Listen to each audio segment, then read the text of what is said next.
नमस्कार, आवाज समाचार में आप सभी का स्वागत है। मैं हूं सीमा। खबरों की शुरुआत करते हैं और सबसे पहले नजर डाल लेते हैं हेडलाइंस पर।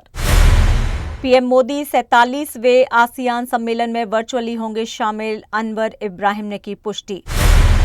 क्या तेजस्वी यादव होंगे बिहार के अगले मुख्यमंत्री?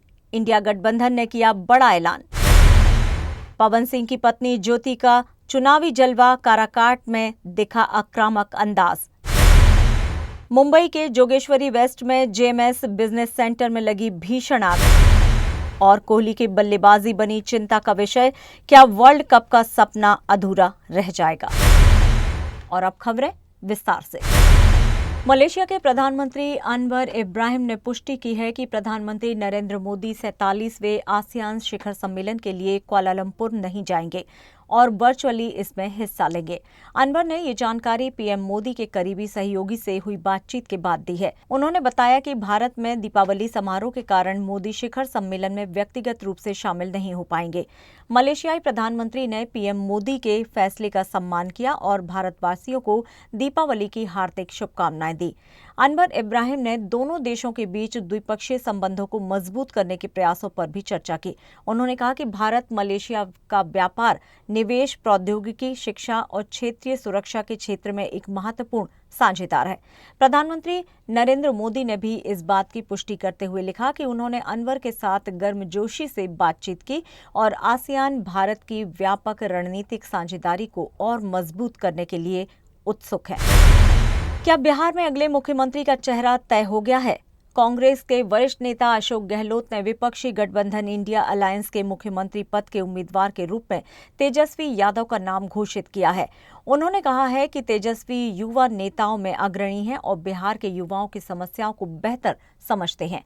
गहलोत ने यह भी बताया है कि 2020 के चुनाव में तेजस्वी बेहद करीब थे और केवल कुछ वोटों के अंतर की वजह से जीत से चूक गए थे।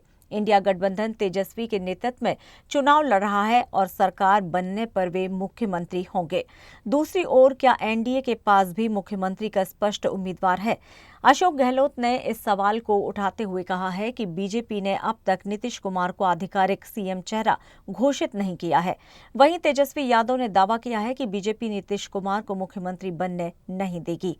उन्होंने कहा कि नीतीश कुमार की सेहत ठीक नहीं है और अगली बार वे मुख्यमंत्री पद तक नहीं पहुंच पाएंगे। बिहार की राजनीति में इस बयान ने नया विवाद खड़ा कर दिया है और चुनावी माहौल गर्माता जा रहा है। अब सवाल है कि क्या बिहार की राजनीति में तेजस्वी यादव ही अगले मुख्यमंत्री होंगे या नीतीश कुमार फिर से सत्ता में वापसी करेंगे? भोजपुरी सिनेमा के पावर स्टार पवन सिंह इस वक्त फिल्मों में नहीं बल्कि सुर्खियों में हैं और वो भी अपनी पत्नी की वजह से। जी हां, पवन सिंह की पत्नी ज्योति सिंह अब चुनावी मैदान में उतर चुकी हैं और उनका प्रचार अभियान बिल्कुल फिल्मों की तरह एक्शन से भरपूर है। काराकाट विधानसभा से निर्दलीय उम्मीदवार के रूप में ताल ठोक चुकी ज्योति सिंह ने कमान खुद संभाल ली है। रोहतास के गांव-गांव घूम रही हैं, हाथ जोड़कर जनता से आशीर्वाद मांग रही हैं और कह रही हैं कि मैं पिछले 1.5 साल से इस इलाके में रह रही हूं, लोगों के सुख दुख में साथ हूं। अब आपकी बारी है, मुझे मौका दीजिए। ज्योति सिंह ने साफ कहा, मेरा मकसद किसी पर वार करना नहीं बल्कि लोगों की मूलभूत परेशानियां दूर करना है। गांव की गलियों से लेकर पंचायतों तक वो हर समस्या को अपना मुद्दा बना रही हैं। दिलचस्प बात यह है कि उन्होंने अपने निजी जीवन को राजनीति से अलग बताया। कहती हैं, मेरे निजी जीवन में जो हुआ उसका इस चुनाव से कोई लेना देना नहीं है। मैं जनता की आकांक्षाओं को पूरा करने आई हूं। और पवन सिंह की पत्नी ज्योति जनता के दिलों में जगह बना पाएंगी या नहीं, ये तो नतीजे बताएंगे। लेकिन एक बात तय है, भोजपुरी सिनेमा के बाद अब राजनीति का मंच भी ज्योति सिंह के जोश और तेवर से रोशन हो चुका है। खबर मुंबई से। जोगेश्वरी वेस्ट में भीषण आग की खबर है। राहत और बचाव अभियान तुरंत जारी किया गया। जोगेश्वरी वेस्ट में भीषण आग लगने की घटना सामने आई है। सुबह करीब 10:30 बजे जेएमएस बिजनेस सेंटर में आग भड़क उठी। देखते ही देखते आग ने पूरी बिल्डिंग को अपनी चपेट में ले लिया। एसबी रोड पर गांधी स्कूल के पास स्थित इस ऊंची इमारत में आग लगते ही इलाके में अफरा तफरी मच गई। आसपास के लोग सुरक्षित जगहों की ओर भागे। सूचना मिलते ही दमकल की गाड़ियां मौके पर पहुंची, लगातार आग पर काबू पाने की कोशिश करती रहीं। मुंबई फायर ब्रिगेड ने हालात की गंभीरता को देखते हुए इसे लेवल 2 अलर्ट घोषित किया, यानी कि स्थिति सामान्य नहीं बल्कि नियंत्रण में लाने के लिए बड़ी संख्या में संसाधन झोंकने पड़े हैं। फायर ब्रिगेड की कई टीमें, स्थानीय पुलिस, 108 एम्बुलेंस, बीएमसी का स्टाफ और बिजली विभाग की टीमें मौके पर पहुंची। राहत और बचाव का काम लगातार जारी रहा। फिलहाल राहत की बात यह है कि किसी के हताहत होने या फिर घायल होने की कोई खबर नहीं मिली है। आग लगने की वजह क्या थी, ये अभी तक साफ नहीं हो पाया है। लेकिन आपको बता दें कि अधिकारी मौके पर मौजूद हैं और जांच की जा रही थी। मुंबई जैसे व्यस्त महानगर में ये आग फिर एक बार सुरक्षा इंतजामों पर बड़े सवाल खड़े करती है। मुंबई जैसे व्यस्त महानगर में ये आग फिर एक बार सुरक्षा इंतजामों पर बड़ा सवाल खड़ा करती है। क्या इमारत में सेफ्टी नॉर्म्स का पालन किया गया था या नहीं, ये जांच के बाद ही पता चल पाएगा। फिलहाल फायर ब्रिगेड के द्वारा आग पर काबू पा लिया गया है और कोशिश रही कि हर तरह से नुकसान को बचाया जा सके। घटना को लेकर आवाज इंडिया संवाददाता अजीत मट्टा ने वहां का जायजा लिया। इस वक्त हम मौजूद हैं मुंबई के जोगेश्वरी इलाके में, जहां एक जेएमएस बिजनेस सेंटर में भीषण आग लग गई है। ये आग इस बिल्डिंग की 12वीं मंजिल पर लगी है। आप देख सकते हैं कि किस तरह से यहाँ दमकल की कई गाड़ियाँ मौजूद हैं और आग पर काबू पाने की कोशिश की जा रही है। काफ़ी मुशक्क़त आग पर काबू पाने के लिए काफ़ी मुशक्क़त की जा रही है। आप देख सकते हैं ऊपर अभी भी कई लोग फंसे होने की संभावना है, क्योंकि स्थानीय लोगों का मानना है यहाँ पे जहाँ आग लगी है उसके ऊपर एक फिजियोथेरेपी सेंटर भी था, जहाँ काफ़ी सीनियर लोग भी फंसे हुए हैं। हालांकि इस समय यहाँ पे फायर दमकल विभाग पूरी तरह से आग पर काबू पाने की कोशिश कर रहा है। हालांकि देखना यह है कि इस समय इस आग पर काबू पाने के लिए कितना समय और लग जाएगा। कैमरामैन शैलेश के साथ अजीत माटा, आवाज़ इंडिया, मुंबई।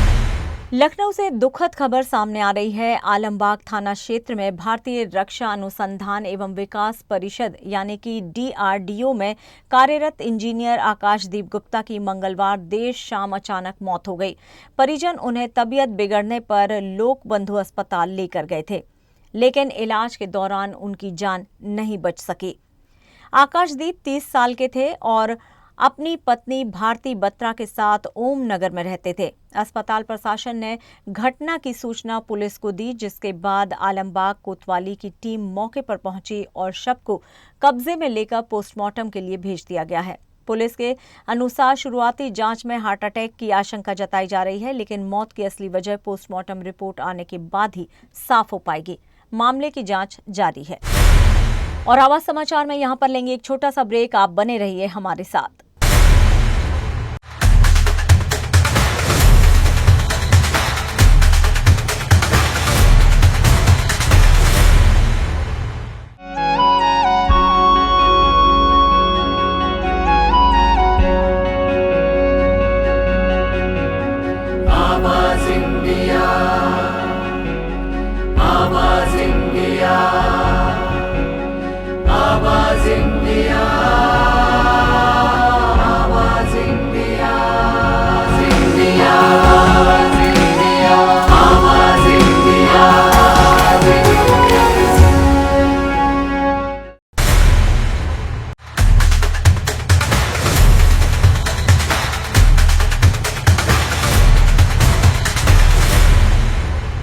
ब्रेक के बाद एक बार फिर से आप सभी का स्वागत है। बढ़ते हैं अपनी अगली खबर की ओर। दिल्ली के बाद अब उत्तर प्रदेश में भी कई जिलों में दीपावली पर 2 दिन तक चली आतिशबाजी ने हवा को प्रदूषित कर दिया है, जिससे वायु गुणवत्ता सूचकांक काफी बढ़ गया है। मेरठ में AQI 332 दर्ज किया गया, जो बेहद खराब श्रेणी में आता है। हापुड़, मुजफ्फरनगर, बुलंदशहर और लखनऊ समेत कई जिलों की हवा भी बेहद प्रदूषित हो गई है। लोगों को सांस लेने में दिक्कत हो रही है, आंखों में जलन, गले में खराश जैसी समस्याओं का सामना करना पड़ रहा है। विशेषज्ञों ने चेतावनी दी है कि इस प्रदूषण स्तर से सांस संबंधी बीमारियां, सरदर्द और हृदय रोग का खतरा बढ़ जाता है। बुजुर्ग, बच्चे और बीमार लोगों को खास सतर्क रहने की सलाह दी गई है। इसके अलावा बाहर निकलते समय मास्क पहनना जरूरी बताया गया है। यूपी के मेरठ, लखनऊ और आसपास के शहरों में प्रदूषण का ये स्तर स्वास्थ्य के लिए गंभीर खतरा बन चुका है। झांसी से दिल दहला देने वाली खबर है। निषाद पार्टी के जिलाध्यक्ष शिव कुमार रैकवार की पत्नी नीलू रैकवार का शव बुधवार सुबह उनके किराए के कमरे में फंदे से लटका हुआ मिला। परिजन और मकान मालिक ने तुरंत पुलिस को सूचना दी। नीलू और उनके पति के बीच पिछले 2 साल से विवाद चल रहा था। घटना स्थल पर पहुंचे कोतवाली पुलिस ने शव को पोस्टमार्टम के लिए भेज दिया है। उल्लेखनीय है कि 8 महीने पहले यूपी के कैबिनेट मंत्री संजय निषाद के सामने भी इस जोड़े के बीच विवाद हुआ था। फिलहाल पुलिस इस पूरे मामले की संदिग्ध मानकर जांच कर रही है। मध्य प्रदेश के जबलपुर से एक चौंकाने वाली साइबर ठगी की कहानी सामने आई है। सोशल मीडिया पर करोड़ों फॉलोअर्स वाले एक स्टार को साइबर ठगों ने ऐसी चाल में फंसाया कि आईटी इंजीनियर होने के बावजूद वो कुछ नहीं कर पाया। जरा सोचिए, इंस्टाग्राम पर लाखों की ऑडियंस, करोड़ों के रीच और डिजिटल शोहरत, लेकिन उसी सोशल मीडिया प्लेटफॉर्म ने बना दी जिंदगी की सबसे बड़ी मुसीबत। 28 साल के अजीम अहमद को पहले सॉफ्टवेयर इंजीनियर थे, फिर वो सोशल मीडिया इन्फ्लुएंसर बने। उनके पेज पर आए फेक स्ट्राइक अलर्ट्स ने उनकी रातों की नींद छीन ली। साइबर ठगों ने कहा, अगर पैसा नहीं दिया तो तुम्हारा अकाउंट बैन कर दिया जाएगा। डर के साए में अजीम बार बार करते रहे ट्रांजैक्शन और धीरे धीरे रकम पहुंचती हो गई 50 लाख रुपए तक। अब शिकायत पहुंची है जबलपुर साइबर सेल तक, लेकिन ठगों का कोई सुराग नहीं है। अजीम, जिन्होंने 2017 में अपना पहला इंस्टाग्राम पेज शुरू किया था और लॉकडाउन में बनाई थी अलग पहचान, आज उसी डिजिटल दुनिया के डरावने सच के शिकार वो खुद बन गए हैं। सोशल मीडिया पर नाम बनाना जितना आसान दिखता है, उसके पीछे के डिजिटल खतरे अब सामने आ रहे हैं, क्योंकि कभी कभी एक क्लिक किसी की किस्मत पर स्ट्राइक बन जाती है। बेगूसराय से दुखद खबर है। मेला देकर लौट रहे एक ही परिवार के 4 सदस्य एक्सप्रेस ट्रेन की चपेट में आ गए। हादसा बरौनी कटिहार रेलखंड पर साहेबपुर कमाल और उमेश नगर रेलवे स्टेशन के बीच हुआ। मारे गए चारों में 40 वर्षीय धर्मदेव महतो, 40 वर्षीय रीता देवी, 17 वर्षीय रोशनी कुमारी और 10 वर्षीय आरोही कुमारी शामिल हैं। धर्मदेव महतो कुछ समय से दूसरे राज्य में मजदूरी कर रहे थे और छठ पर्व के मौके पर परिवार से मिलने आए थे। पुलिस ने शव को कब्जे में लेकर पोस्टमार्टम के लिए भेज दिया है। घटना ने पूरे इलाके में शोक और सनसनी मचा दी है। भारतीय संगीत के दिग्गज इलैयाराजा ने मद्रास हाई कोर्ट में दावा किया है कि उनकी 2 रचनाओं का बिना अनुमति के हाल ही में आई तमिल फिल्म डूड में इस्तेमाल किया गया है। ये याचिका 3 म्यूजिक कंपनियों के खिलाफ दायर की गई है, जिनमें सोनी म्यूजिक एंटरटेनमेंट इंडिया भी शामिल है। इलैयाराजा के वकील ने बताया है कि बिना अनुमति के उनके गानों का इस्तेमाल उनकी रचनात्मकता का उल्लंघन है। कोर्ट ने मामले की जांच के आदेश के लिए अलग याचिका दायर करने के निर्देश दिए हैं। आपको बता दें कि ये पहली बार नहीं है जब इलैयाराजा को अपने गानों के अनाधिकृत उपयोग का सामना करना पड़ा है। उनका संगीत कई दशकों से भारतीय सिनेमा को नई पहचान देता रहा है। सुप्रीम कोर्ट और हाई कोर्ट में ये केस कॉपीराइट कानून और कलाकारों के अधिकारों की सुरक्षा के लिहाज से बेहद महत्वपूर्ण माना जा रहा है। इलैयाराजा लगातार अपने संगीत से सही उपयोग और सम्मान के लिए कानूनी लड़ाई लड़ते आ रहे हैं। विराट कोहली की वापसी कैसी रही? क्या फैंस को निराशा ही मिली?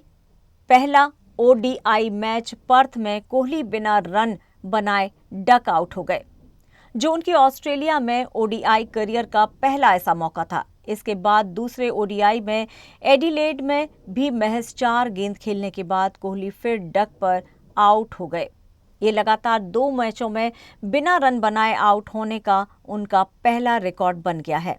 कोहली की इस फॉर्म ने उनके प्रशंसकों को काफी निराश किया है और टीम की जीत की उम्मीदों पर सवाल उठाए हैं। विराट कोहली का आउट होने के बाद का रिएक्शन भी सोशल मीडिया पर तेजी से वायरल हो रहा है, जिसमें उन्होंने बिना रिव्यू लिए अपना विकेट गंवा दिया और मैदान छोड़ते हुए दर्शकों का अभिवादन किया। फैंस इस व्यवहार से चिंतित हो गए हैं और उनके संन्यास की अटकलें लगाने लगे हैं। कोहली ने साफ कह दिया है कि वे 2027 के वर्ल्ड कप तक खेलना चाहते हैं, लेकिन क्या उनकी खराब फॉर्म इस सपने को खतरे में डाल रही है? अब तीसरे और आखिरी मैच में कोहली से बड़ी पारी की उम्मीद की जा रही है, लेकिन क्या वे अपनी वापसी को सफल बना पाएंगे? अब ये तो अगले मैच में ही देखकर पता चलेगा।